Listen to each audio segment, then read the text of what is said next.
संत सूरदास और राधा रानी की पायल। एक दिव्य भक्ति कथा। संत सूरदास जी एक जन्मांध संत थे, पर उन्हें ईश्वर ने अद्भुत दृष्टि दी थी, भविष्य देखने की, हृदय की था जानने की और परमात्मा को अनुभव करने की। उनका परिवार अत्यंत निर्धन था। एक दिन उनके पिता ने कहा, तू तो सबका भविष्य देख सकता है, लोगों की कुंडली बताकर पैसे कमाया कर घर चलाना होगा। लेकिन सूरदास जी ने विनम्रता से मना किया। पिताजी, ईश्वर की दी हुई शक्ति को मैं व्यापार नहीं बना सकता। यह सुनकर पिता ने उन्हें घर से निकाल दिया। आश्रम में भक्ति। सूरदास जी एक आश्रम में रहने लगे और दिन रात भजन करते। उनके भजन इतने मधुर और हृदयस्पर्शी होते थे कि स्वयं बाके बिहारी जी प्रतिदिन अदृश्य रूप में उनकी कुटिया में आते और घंटों तक उनका भजन सुनते। एक दिन राधा रानी ने श्री कृष्ण से पूछा, प्रभु आप रोज कहाँ चले जाते हैं? कृष्ण मुस्कुराए और बोले, एक संत हैं जिनके भजन में ऐसा भाव है कि वहां आत्मा ठहर जाती है। राधा रानी ने कहा, मैं भी चलूंगी आज। कृष्ण बोले, ठीक है, लेकिन वहां जाकर कुछ कहना मत। राधा रानी ने वादा किया और दोनों संत सूरदास की कुटिया पहुंचे। पायल का रहस्य। सूरदास जी भजन में लीन थे।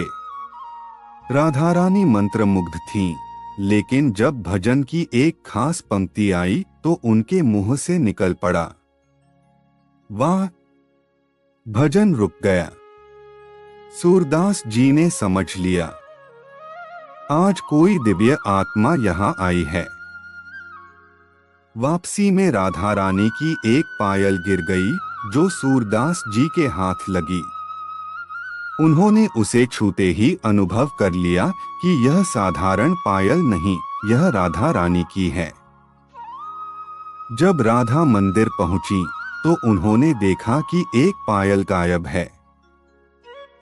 उन्होंने श्री कृष्ण से कहा, मेरी पायल वहीं रह गई है, सूरदास जी के पास जाकर लेकर आओ।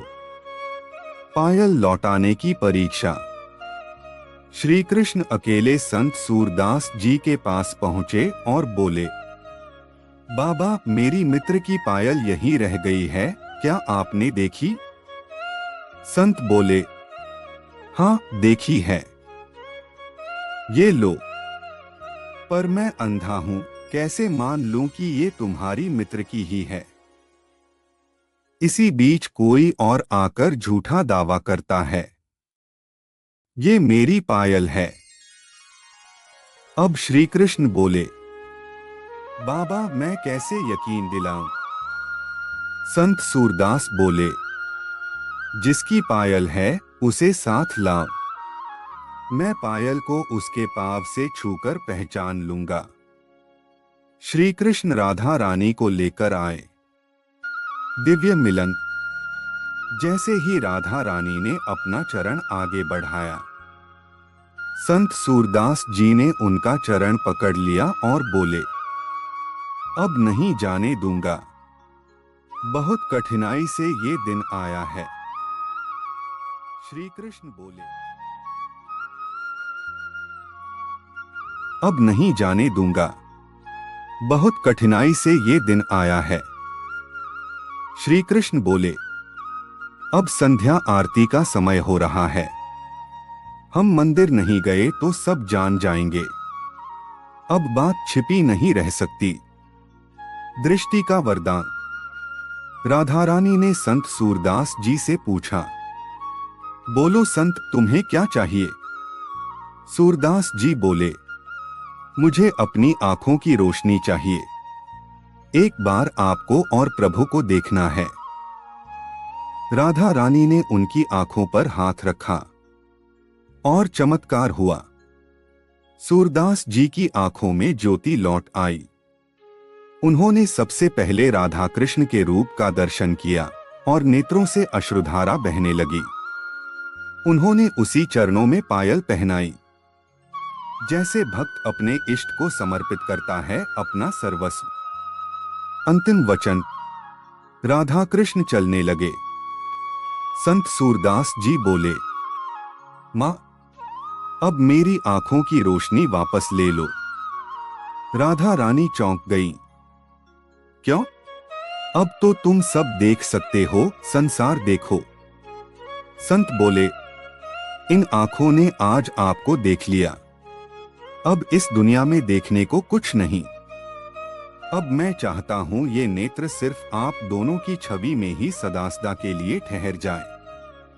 राधा रानी ने प्रेम से सिर हिलाया।